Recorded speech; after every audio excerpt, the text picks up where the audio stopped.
এই মাতৃভূমিকে হেফাজতের জন্য আমরাও সীসা ঢালা প্রাচীরের মতো হয়ে বেঈমান রাষ্ট্রের যারা আমাদের দিকে চোখ উঠাচ্ছে তাদের মোকাবেলা করব। কারা কারা তো একটু হাত তুলে বলেন ইনশাআল্লাহ।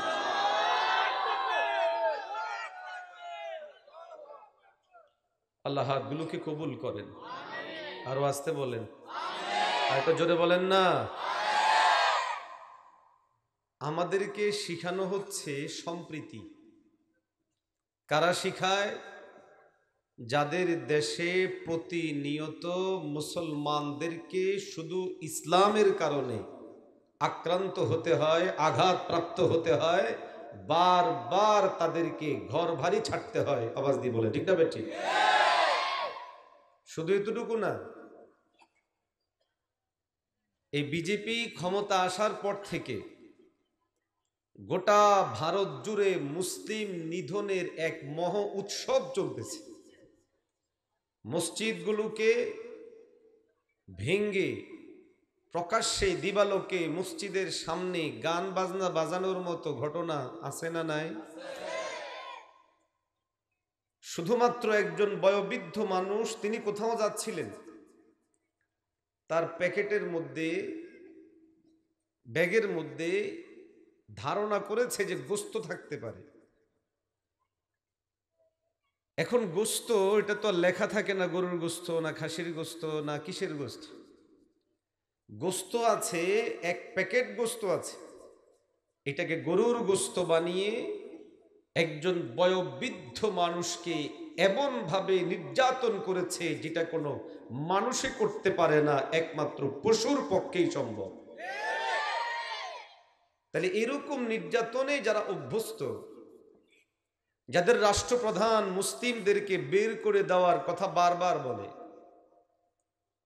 যারা বিভিন্ন রকমের নিয়ম নীতি আইন করে মুসলিম শূন্য করতে চায়, ওটা ভারতকে, ভারতবর্ষকে, মুসলিমদেরকে বের করে শুধু হিন্দুস্তান হিসেবে হিন্দুদের জন্য ঘর বানাতে চায়, বাড়ি বানাতে চায়, যারা মুসলিমদেরকে বারবার জোর করে করে মুখ দিয়ে জয় শ্রীরাম বের করতে চায় এবং বের না করলে বারবার আঘাত করে, তারা যখন আমাদেরকে সম্প্রীতি শিখাতে আসে তখন আমরা বলতে বাধ্য হই এটা আসলে সম্প্রীতি শিখানো না, এটা তাদের এক ধরনের খেল তামাশা। আমরা আমাদের জায়গা থেকে পরিষ্কার বলি, আমাদের ভূখণ্ডের দিকে তারা যেই চোখ তুলে তাকাচ্ছে, আমাদের ভূখণ্ডের উপরে আগ্রাসন করার যে ষড়যন্ত্র করছে, আমরা আমাদের জায়গা থেকে এই চক্রান্ত মোকাবেলা করব। নবীর সুন্নাহ অনুযায়ী নিজ ভূখণ্ডকে ভালোবাসবো, মহব্বত করব। সব ধরনের ষড়যন্ত্র মোকাবেলায় কারা কারা এক ও ন্যাক হয়ে কাজ করতে রাজি, একটু হাত তুলে বলেন। আল্লাহ হাতগুলো কবুল করেন। আরো আসতে বলেন, একটা আওয়াজ দিয়ে বলেন না। এই জন্য আমাদের দরকার সতর্কতা, সাবধানতা। এটা তো হলো ওদের আগ্রাসী রূপ, আক্রমণাত্মক চেহারা। যেই আগ্রাসী রূপ ও আক্রমণাত্মক চেহারায় আমাদের এই গোটা ভারতবর্ষকে এক করার কথা বলে বাংলাদেশকে দখল করার পায়তারার একটা চেহারা মাত্র, কিন্তু লম্বা সময় জুড়ে বিভিন্ন দিকেও তাদের ষড়যন্ত্র ছিল, এখনো আছে, আগামীতেও থাকবে, যার মোকাবেলা করা আমাদের জন্য জরুরি। তাদের ষড়যন্ত্র যে জায়গাগুলোয় খুব সরব ছিল সেটা ছিল আমাদের শিক্ষা ব্যবস্থার বিরুদ্ধে। কিসের বিরুদ্ধে? আওয়াজ দিয়ে বলেন না। শিক্ষা ব্যবস্থার বিরুদ্ধে। হ্যাঁ, তারা মূল জায়গাটাই হাত দিয়েছিল, কারণ তারা জানে শিক্ষা ব্যবস্থায় যদি ঠিকঠাক থাকে, শিক্ষা ব্যবস্থায় যদি বিষ না ঢুকানো যায়, তো এই বাঙালি মুসলমানদেরকে, এই মুসলমানদেরকে সাইজ করা যাবে না। এজন্যই তারা শিক্ষা ব্যবস্থায় হাত দিয়েছে এবং সফলতার সাথে গোটা জেনারেল শিক্ষা ব্যবস্থা থেকে ইসলামকে আউট করে দিয়েছে। ঠিক না?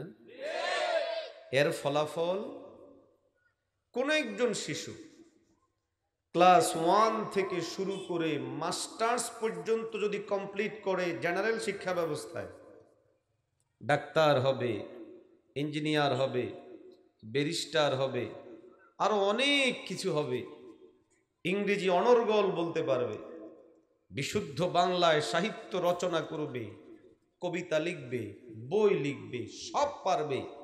কিন্তু আপনি যদি ওই উচ্চ শিক্ষিতকে বলেন যে এক লাইন কোরআন শরীফ পড়ার জন্য, পারবে? জোরে বলেন। যদি পারেও, খবর নিলে দেখা যাবে হয়তোবা শিশুকালে মাদ্রাসায় পড়েছে, অথবা বাবা মা আলাদা করে তাকে পড়ায়া এ পর্যন্ত পৌঁছেছে যে সে কোরআন শরীফ বিশুদ্ধভাবে পড়তে পারে। নিছক শুধু স্কুলে পড়েছে, কলেজে পড়েছে, ইউনিভার্সিটিতে পড়েছে, দীর্ঘ সময় কাজে লাগালো। এক একজন মেধাবী ছেলে কেন তারা স্কুলে পড়ার পরও মাদ্রাসা পড়ুয়াদের মতো বিশুদ্ধভাবে কোরআন পড়তে পারে না? এর সহজ উত্তর হলো আমাদের শিক্ষা ব্যবস্থাকে ষড়যন্ত্রমূলকভাবে ধ্বংস করে দেওয়া হয়েছে। আরো আসতে বলেন, যেটা বলেন না ঠিক না বেঠে। এটা আমার মুখস্থ কথা নয়, এবং আমার এই আলোচনার উদ্দেশ্য বিদ্বেষ ছড়ানো না যে আমাদের স্কুলগুলো বাদ, কলেজগুলো বাদ, ইউনিভার্সিটিগুলো বাদ, ওখানকার যারা পড়ে তারা ধ্বংস না। কে পড়ে, কারা পড়ে?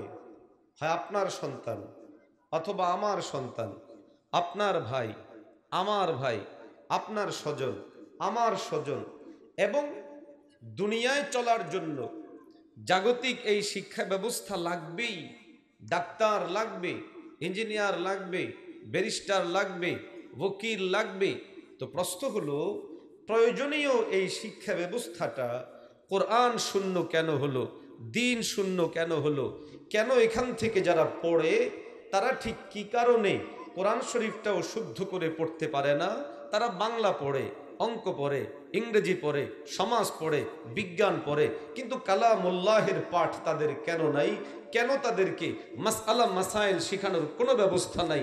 এই সমস্ত প্রশ্নগুলোর সংক্ষিপ্ত, সহজ এবং পরিষ্কার জবাব হচ্ছে, এটা পশ্চিমাদের ষড়যন্ত্র, ইংরেজদের ষড়যন্ত্র, হিন্দুত্ববাদী ভারতের চক্রান্ত এবং ষড়যন্ত্র হলো এই জাতিকে যদি নিঃশেষ করতে হয়, তাদের হৃদয় থেকে কোরআন বের করো। ঈমান যদি বের করতে হয়, ইসলাম যদি বের করতে হয়, শিক্ষাঙ্গনকে শেষ করো।